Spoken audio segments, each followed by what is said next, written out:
Fala, gente, beleza? Aqui é o professor Bruno Baraldo, sou professor de matemática do Fênix e nesse vídeo a gente começa as nossas aulas de preparação para o segundo dia da prova do Enem. Nesse vídeo a gente vai falar alguns tópicos de matemática financeira, principalmente cálculo de porcentagem, juros e lembrar também a parte de estatística que é muito importante, média, moda, mediana, variância e desvio padrão. Beleza? Fica aqui comigo e vamos trabalhar. Fala, gente, então vamos dar ali, ó. Quando a gente fala de matemática financeira e de estatística no Enem, a gente precisa lembrar alguns tópicos. Quais são eles? Vamos lá, listei eles aqui no quadro, ó. Primeiro, certamente, gente, cálculos de porcentagem. Tu sabe que porcentagem faz parte de muitas áreas da matemática, mas na parte de financeira, de juros, vai aparecer. Depois, justamente a noção de juro, eu quero lembrar com vocês a diferença do que é o juro simples e do juro composto.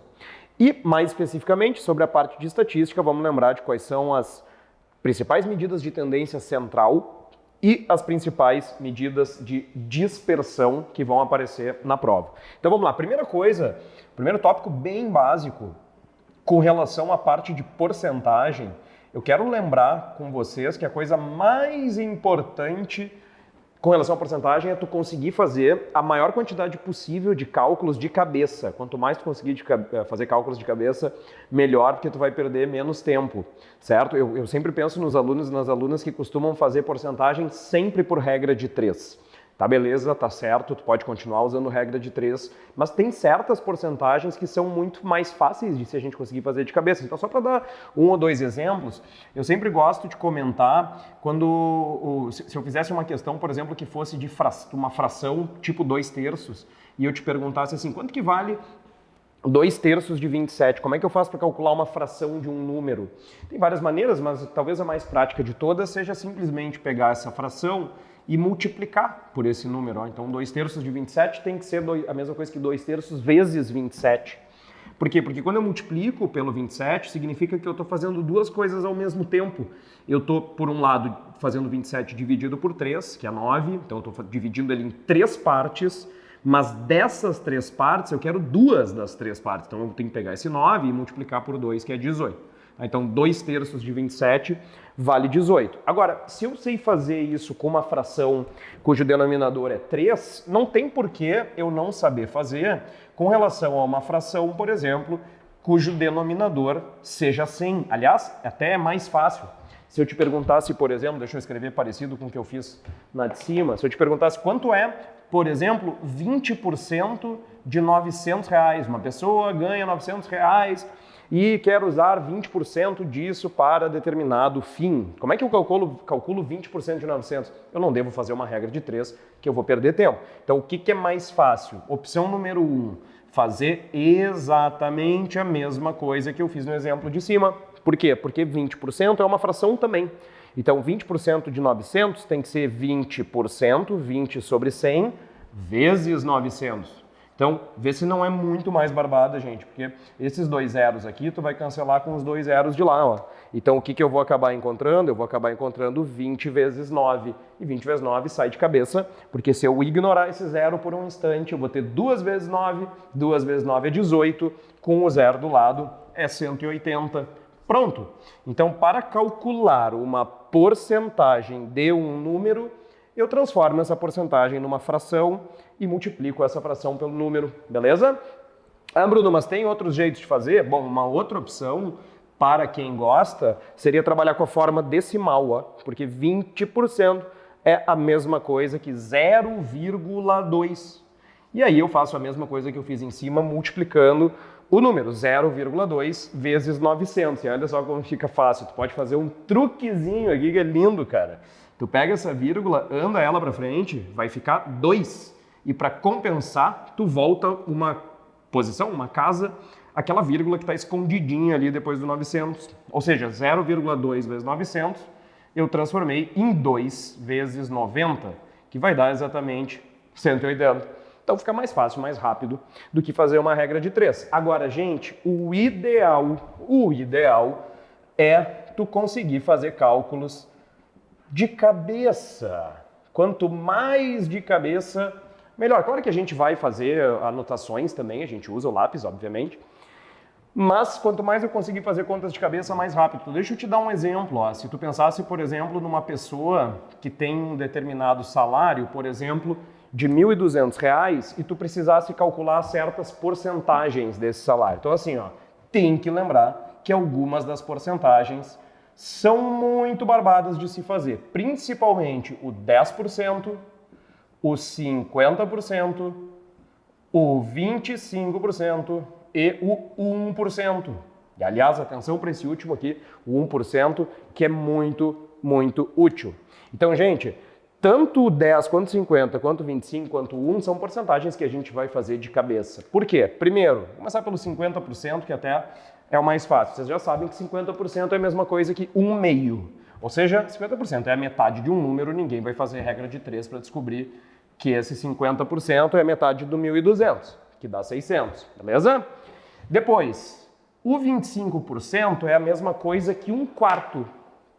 Ou, em outras palavras, 25% é a metade dos 50%. Portanto, ele é a metade da metade, certo? Então, como é que eu vou achar 25%? Ou eu pego o valor total e divido por 4, ou eu pego o valor total, divido por 2, cheguei no 50%, e agora eu divido por 2 de novo, e aí eu tenho o 25%. Então, esses dois, bem comuns. Agora, gente, os outros dois são os que importam mais.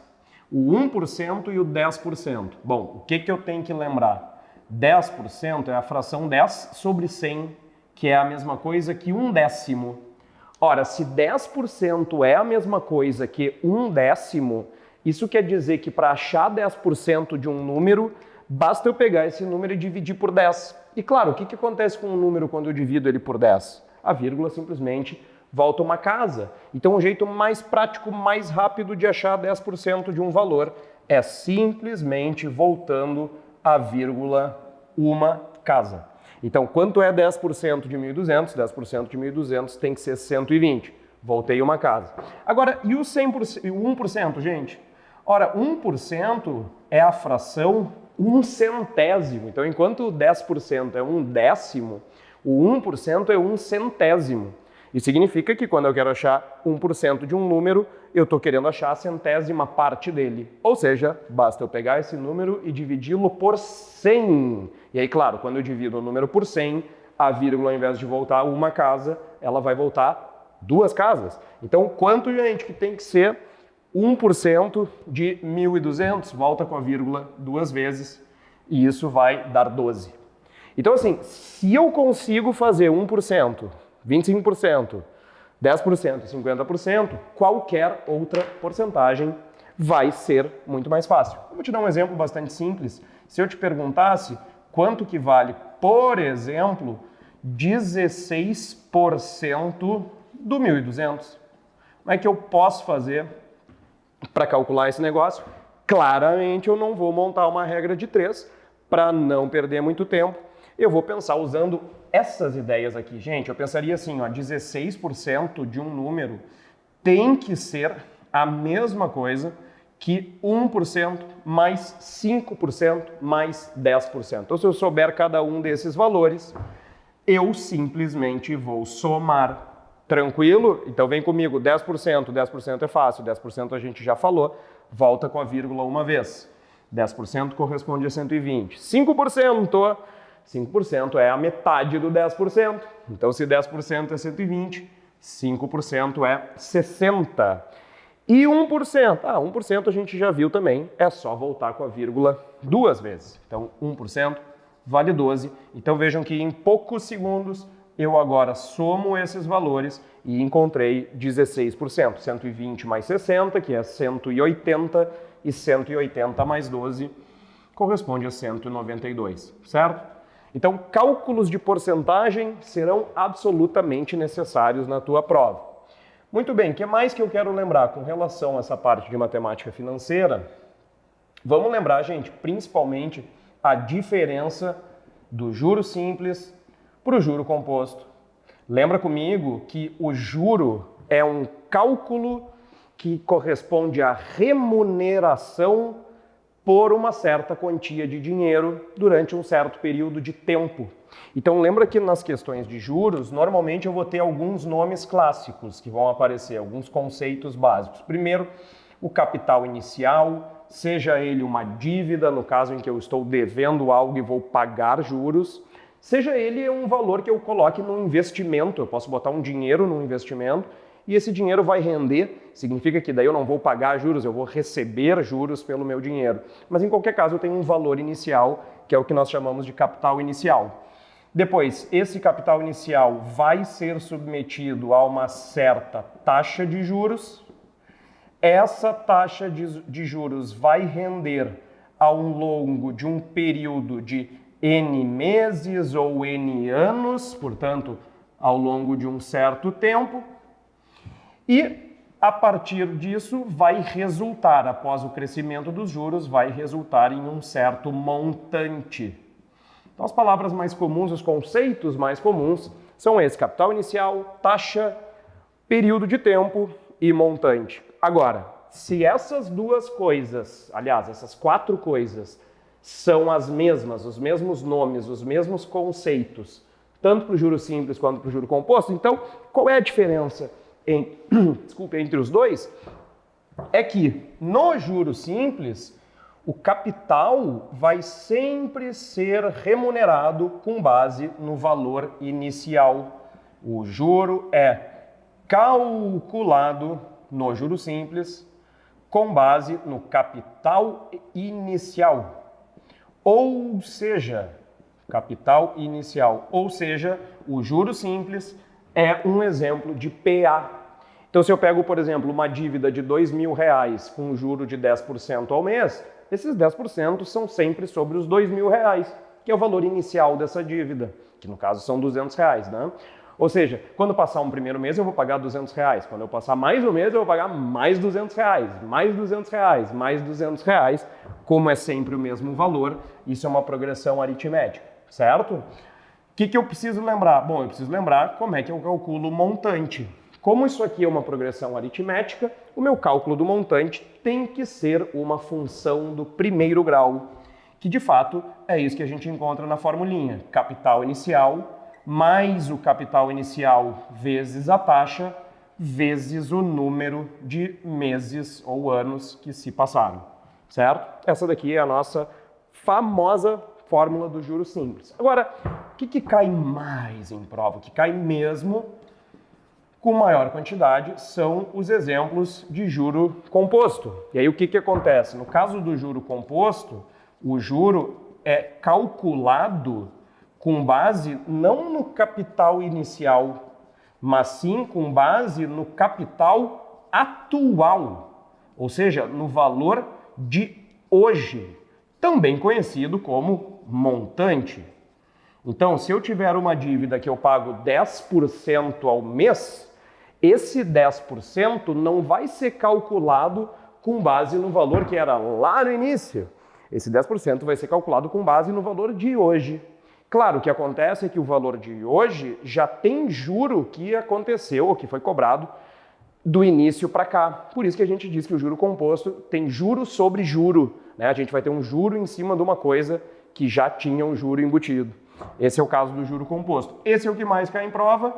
Ele não é uma PA, ele é, do ponto de vista das progressões, uma progressão geométrica, e por ser uma progressão geométrica, o seu montante corresponde a uma função exponencial, já que o n, que é o número de meses, vai aparecer no expoente. E aí tem essa formulinha aqui, gente, que é muito clássica, vocês já devem ter visto na vida de vocês. O montante é igual ao capital inicial vezes a taxa 1 mais i elevado no número de meses, 1 mais i na n, certo? Então as questões do Enem vão explorar essa diferença entre o juro simples e o juro composto, e por isso saber essas formulinhas pode ser bem útil. Beleza? O que mais, gente? Bom, passando agora para a segunda parte. Quando a gente fala dos principais conceitos de estatística, vejam que eu já botei aqui no quadro 2 tipos diferentes de medida estatística. São as chamadas medidas de dispersão e medidas de tendência central. Agora, atenção para tu lembrar dos principais nomes. Primeiro, o que são as medidas de tendência central? São 3, provavelmente as mais famosas. Primeiro, os famosos cálculos de média. Média, as médias. Vamos botar médias no plural, porque tem mais de um tipo, né? Tu tem a média aritmética simples, tu tem a média aritmética ponderada, tu tem média geométrica, tu tem média harmônica, existem vários tipos de médias, claro que as que caem principalmente são as médias aritméticas simples e ponderada. Mas são medidas de tendência central. Depois aparecem 2 conceitos famosíssimos na prova do Enem, que é o conceito de moda e o conceito de mediana. Então, média, moda e mediana são as principais medidas de tendência central, beleza? O que eu quero lembrar, gente? Eu quero que vocês lembrem principalmente da diferença entre média aritmética simples e média aritmética ponderada. Ambas são média aritmética. Qual é a diferença da média aritmética simples para a média aritmética ponderada? A gente escreve assim, ó. Na média aritmética simples, a gente soma os valores e divide pelo número de valores que foram somados. Então, escrevendo com letras, fica x1 mais x2 mais x3 mais x4 mais, até chegar no xn. E se eu cheguei no xn, isso significa que o número de termos que eu somei foi n. Então, se eu somar 3 termos, eu vou dividir por 3. Se eu somar 27 termos, eu vou dividir por 27. Tranquilo? Sem problema nenhum. Isso aqui é a média aritmética simples, que é a mais comum e que a gente está, obviamente, bastante acostumados. Agora, o que muda, gente, no caso da média aritmética ponderada? Ponderada. O que quer dizer a palavra ponderada? Bom, a média aritmética vai ser chamada de ponderada quando ela envolver pesos no teu cálculo. Pesos. É aquela velha coisa do colégio, das provas do colégio, dos trimestres ou dos bimestres do colégio. O Enem já fez muitas questões desse tipo, que ele diz que no primeiro trimestre a nota tem peso 1, no segundo ela tem peso 2, no terceiro ela tem peso 3, depois ela tem peso 4, alguma coisa desse tipo, tá? O que eu tenho que fazer quando eu calculo a média aritmética ponderada? Vou chamar assim de MP, M ponderada. Gente, eu também vou somar e dividir, mas como a minha média envolve pesos, eu preciso pegar cada um dos valores que eu estou somando e multiplicar pelo seu respectivo peso. Então, tu pode escrever assim, eu vou ter o peso 1 multiplicado pelo x1, o peso 2 multiplicado pelo x2, mais, até chegar no peso n multiplicado pelo xn. Cada um dos valores da média está sendo multiplicado pelo seu respectivo peso. Tá bem? Agora, o que eu tenho que cuidar? Eu tenho que cuidar que quando eu for dividir agora, a minha divisão será pela soma dos pesos. Pela soma dos pesos. Então, se essa aqui tem P1, peso P1, peso P2, etc, até o peso Pn, aqui eu vou escrever P1 mais P2 mais Pn. Então, isso aqui é a nossa média aritmética ponderada. Como que eu vou reconhecer, gente? Se vou usar simples ou se eu vou usar ponderada? É claro que eu preciso interpretar o problema e identificar se a minha média envolve pesos ou não, beleza? Então, com relação às médias, eu acho que isso aqui certamente é o mais importante. Além disso, obviamente, lembrar também das outras 2 medidas de tendência central. Primeira delas, a moda. O que eu preciso lembrar? A moda é simplesmente o número com maior ocorrência, o valor da amostra, ou o número da minha amostra, com maior frequência, ou com maior ocorrência, ou com maior peso, porque no fim das contas a frequência é o peso. Então aquilo que ocorre mais vezes é chamado de moda. Como é que eu identifico a moda? Bom, eu tenho que olhar para a minha distribuição de valores e ver o número que repete mais vezes. Ele vai ser a moda, certo? E depois, é claro, a mediana, que talvez seja a que mais cai em prova.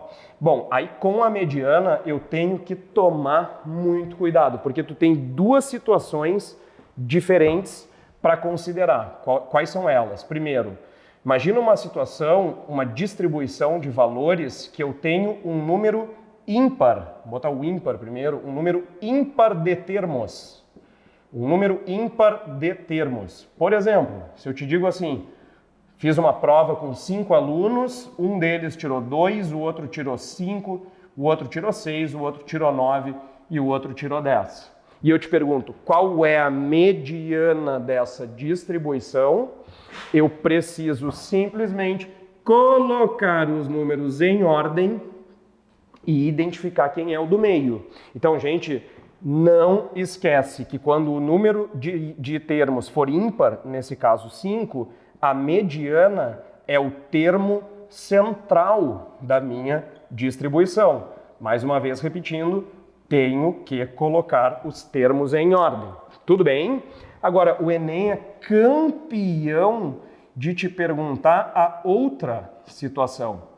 Como é que eu faço para calcular, para identificar a mediana de uma distribuição quando essa tem um número par de termos? Então, por exemplo, fiz a minha prova lá, tem alguém que tirou 2, tem alguém que tirou 4, alguém tirou 5, alguém tirou 6, alguém tirou 9, alguém tirou 10. Então vejam que agora eu tenho 6 termos na minha distribuição. Se eu tenho 6 termos, já não tenho um termo central. Então a lógica é diferente. O que eu vou fazer nesse caso? Nesse caso eu vou identificar os 2 termos centrais, os 2 que estão bem no meio. E aí eu pego esses 2 que estão bem no meio e, atenção, eu calculo a média entre eles. A média aritmética simples, ou seja, eu somo eles e divido por 2. Então nesse caso eu vou ter 11, 11 dividido por 2 é 5,5, obviamente estava para saber disso, só enxergando que se tem o 5 e o 6, quem está no meio entre o 5 e o 6 é o 5,5. Então nota que nesse caso a mediana nem é um número da distribuição, ela não faz parte da distribuição. 5,5 não estava na minha distribuição, mas ela é a mediana, certo? Então nesse caso, o que eu faço? Vou botar aqui que a nossa mediana então vai ser a média dos termos centrais. Tudo bem? Médias, moda mediana. Mas, Bruno, tem alguma coisa ainda mais que eles podem nos pedir na prova do Enem com relação à estatística? A resposta é sim. Atenção com as medidas de dispersão.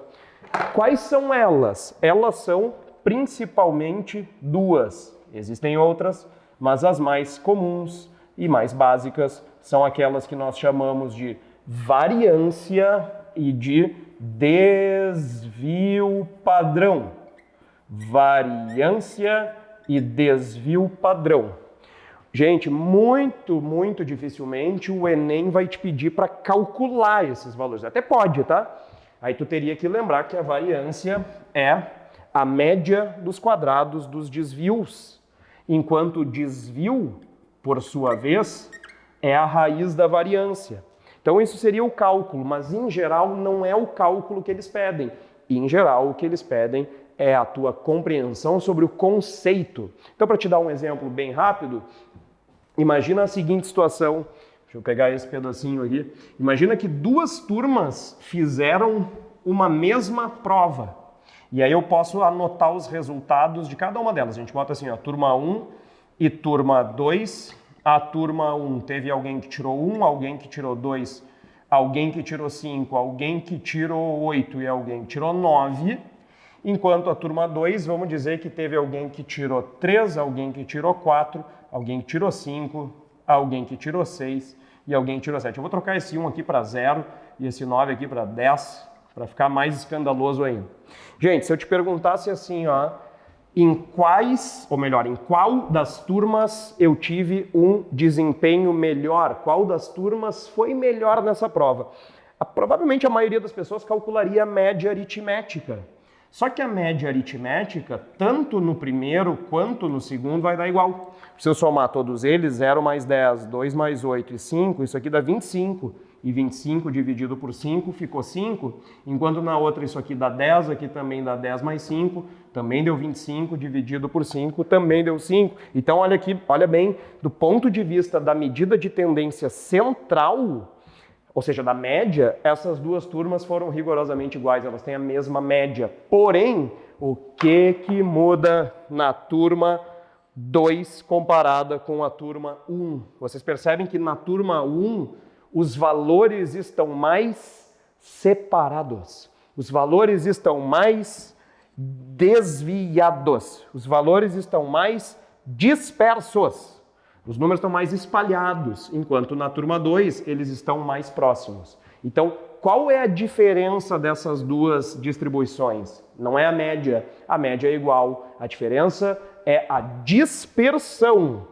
Ou seja, eu tenho que ver que a primeira é mais dispersa, ou seja, ela desvia mais. E quando desvia mais, isso significa que ela é mais, a primeira turma é mais irregular. Portanto, o desvio padrão da primeira turma é maior do que o desvio padrão da segunda turma. Por quê? Porque a segunda turma desvia menos, ou seja, o seu desvio tem que dar menor, ela é mais regular. Então, desvio padrão, assim como variância, indica em uma distribuição se os valores estão mais dispersos ou menos dispersos. Feito, gente? Então, passa por esses tópicos, revisa cada um deles, que tu vai certamente encontrar questões desse tipo lá na tua prova. Espero que tenha ajudado. Nos vemos nos demais vídeos. Valeu, tchau, tchau.